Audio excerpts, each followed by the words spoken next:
So taking a look at this question, which is an orthographic question off sample paper B. And the question states, the image shows the design of a similar camera sold by Retroflash. Draw an elevation in the direction of arrow A, an end elevation in the direction of arrow B to show the edge view of the curve, and a plan projected from the elevation and the end elevation to show the curve. So if we look at our object, we can see that the elevation has to be projected in line with arrow A. The end view has to be projected in line with arrow B. And if we look at our measurements there for the main dimensions of the object, we can see that the overall height of the object is 1440 for a total of 80. The width of the object from the back to the front is 10, 70, 10 and 10 for an overall width of 100. And the dimensions here across the front, 8 and 27, 35.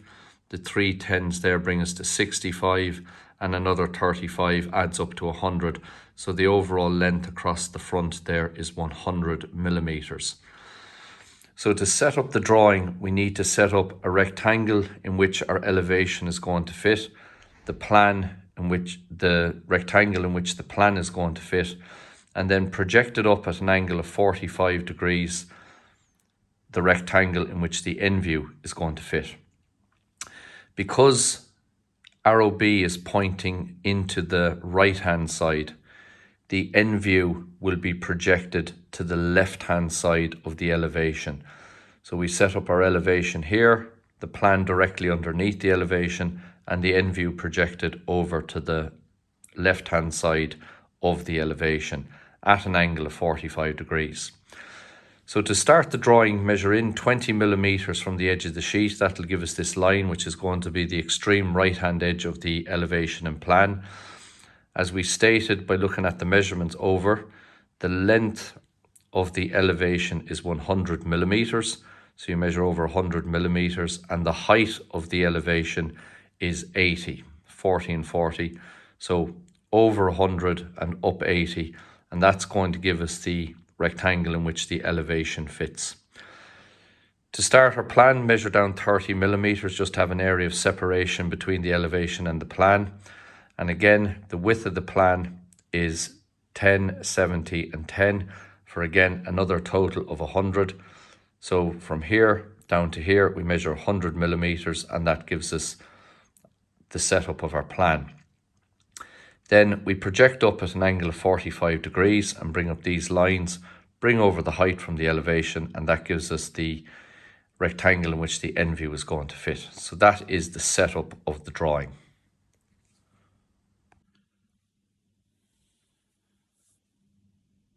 So once we have our 3 rectangles set up that are going to contain our views, we can then start by applying some measurements to the drawing. So if we look at this surface here and we go over to our pictorial view, you can see here that we have a vertical line here at the back, and it's stepped back 10 millimeters to get this edge along the top here. So we go over to our plan, and if you measure down 10 millimeters and then draw that line there, and what that surface here is this sloping surface on the back of the object. Again, if we look up here, we can see that this has a height of 20. So I've gone up into the elevation and I've measured up 20 millimeters and draw a line across here. And that's going to give me that horizontal surface there, 20 millimeters up. And if we look here, we can see that this flat surface that we have down here is back 10 and 10 for a total of 20. So when we go over to our plan, we measure back 20 millimeters to this line, and you draw that line, bring it up at an angle of 45 degrees, and that will give us where that horizontal surface ends. Now to get this line here, we're told that the angle of that is at an angle of 56 degrees. So to mark that, the angle is measured from this point here. So we get a protractor, put the protractor down on getting the crosshairs over the center of the angle, and then we mark an angle of 56 degrees. So line up your protractor accurately, making sure that this line is running along the horizontal line, and then coming up here, mark an angle of 56 degrees. And once you have that done, from that point here, draw a line up to the top at an angle of 56 degrees. Now we've already measured back 10, so that gives us that point, and as that line comes up at 56 degrees, that will give us this horizontal surface at the top. So once you have all of that done, you can now draw in the outline of your end view and heavy that in, and you can also do the same for the plan. Heavy in the outline of the plan, and this line coming across here, you can heavy in that line also. So now we want to concentrate on the elevation. So you can heavy in the outline because this is going to be a continuous square. If you look there at the elevation, we have a vertical side here on the left, we have a vertical side on the right, horizontal across the bottom, horizontal across the top. So that means we can heavy in the outline edge of the elevation. And then we have this vertical surface here at the front that is 20 high. And again, you have a continuous line across there. So we can heavy in this line. Now we want to get the position of the circle. So you have to very, very carefully look at the information that you are provided here. So if we look at how to get the center point here on the circle, it is telling us that we have to measure down 30 millimeters in order to get the horizontal line that marks the center. And then from this edge here, we have to measure over 32 millimeters, and that will give us the vertical line marking the center. And the radius of the circle is radius 27. So over here, I've measured down 30 millimeters from the top and 32 millimeters from the right-hand side of the elevation. That gives me my vertical line and my horizontal line, and where they cross give me the center of the circle. Then I take radius 27 on my compass and I draw the circle there. Now, this is going to be the most difficult part of the question, where we have to draw where this circle intersects with the sloping edge of the, where the circle intersects the sloping edge here on the main body of the camera. And how we do that is we have to divide the circle up into points. So using your 60-30 degree set square, you accurately divide the circle into 12 equal parts. So if you look, you can see there, I've divided the circle now into 12 equal parts by using the 60-degree set square. So if you look at this, if I move over there using the 60-degree edge, you can draw that line, and then you just keep flipping around your 60-degree set square and you draw the remaining lines. Turn the set square each time and it will give you a new line through the center of the circle, and that will divide the circle into 12 equal parts. Once you have the circle divided up into 12 equal parts, we then have to get these points onto the surface where the cylinder meets this sloping surface. But first of all, at the very high point there on the cylinder lens, bring that all the way across. And if we look here, we can see that this cylinder here, right, which is going to form the lens, is coming out where that line indicates it's 10 millimeters beyond the sloping surface. So if we go back here to our end view, I've measured out a line, and I've measured out a line there 10 millimeters, and that's going to give me the front face of the lens. Where 6 is there at the bottom, which is the bottom of the lens, you bring that across, and that's going to give you the bottom. You bring that out there onto the line that we've just drawn 10 millimeters away. And likewise 0 here at the top, we bring that across, and that gives us the top line here coming out to that corner there. Now, once you've done that, then all the other points then are brought onto where the cylinder intersects this sloping surface. So 111 brought to here, 210, 39, 48 and 57. Bring them onto that sloping surface. Once those points are in position on the sloping surface, we now need to get them into the plan. So we bring them straight down. Each point you bring straight down onto the XY line. Then they're brought very, very accurately back at an angle of 45 degrees until they hit the extreme left-hand edge of the plan. And where they hit that edge, we bring them straight across, because it is on these points here now in plan that we're going to get our curve. Now, the button here that we can see is this button here, or flash. And to get that, you measure in 10 from this corner here.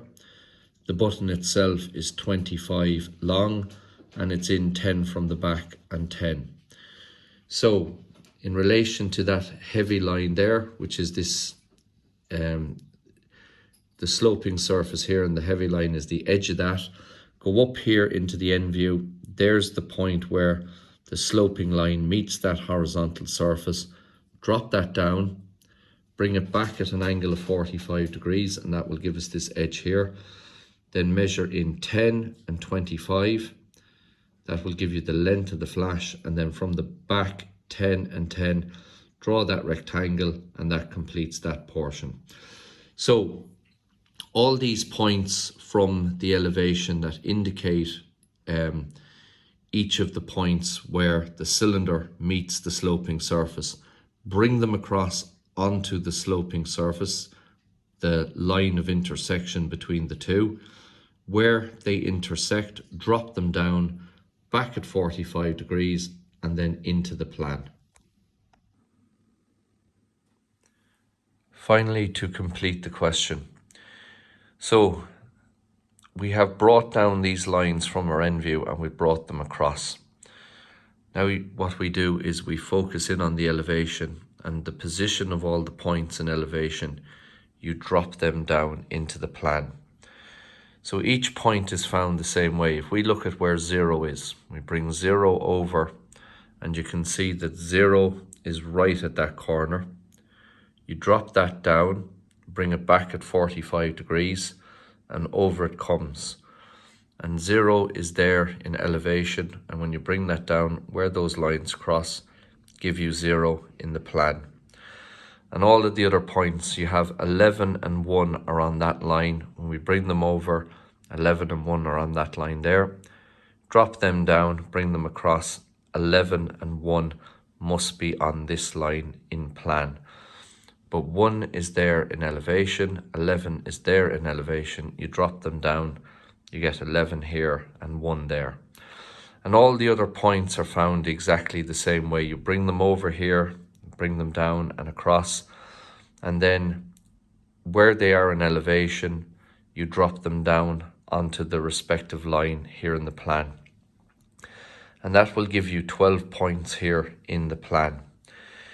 Now, in relation to what you see, you are going to see the curve going from here, which would be point number 3, all the way over to the other side, which is point number 9.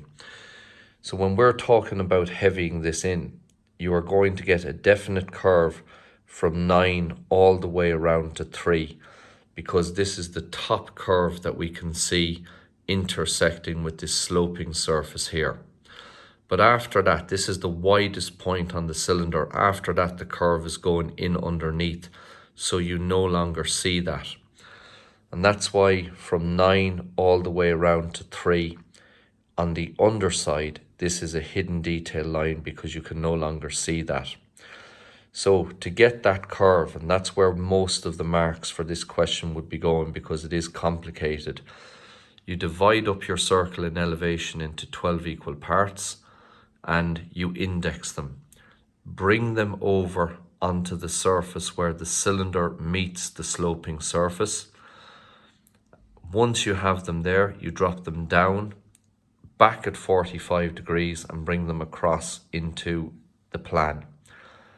And then where each of the points is positioned in the elevation, drop them down onto their lines, and then mark the points as you find them. And that gives you then what the curve would look like. Because that's intersecting this at a sloping, because the cylinder is intersecting this surface which is sloping, you end up with an ellipse.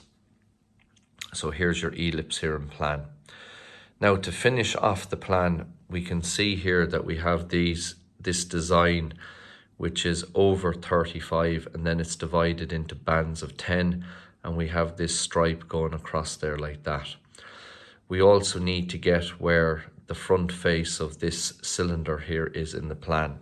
So dealing with the cylinder first, from 9 we extend out a line to this line that's in 10 millimeters from the front. Likewise from number 3 we extend out a line, and that there is the front face of the lens, and that completes the lens in plan. So a line directly out from 9 onto this line here, and then back into 3. And then we measure over 35, and you have 10, 10, and 10. Now these stripes then will disappear in underneath the lens, so we can no longer see those. But this edge then, which is where the horizontal surface here meets the sloping surface, runs along, but after that it is in underneath the lens. So that then is a hidden detail line until it comes out here at the other side. And finally then, to complete the drawing, we have this little slit for where the Polaroid photo will come out, and you can see there that the width of it there is 4 millimeters, and it's up 8 and it's in 8. So we go over there to our elevation, measure in 8 millimeters, up 8 and 4, and in 8 from this side, and then that will give us a rectangle there. And then finally, the flash up here on top, or the button, we can see there it's 7 millimeters high. So we project that up into the elevation from the plan, project up, measure up our 7 millimeters, complete the rectangle here in elevation, project it over, and if you want to just keep it simple, measure over 10 and 10 and draw the rectangle there, and that's the button in the end view.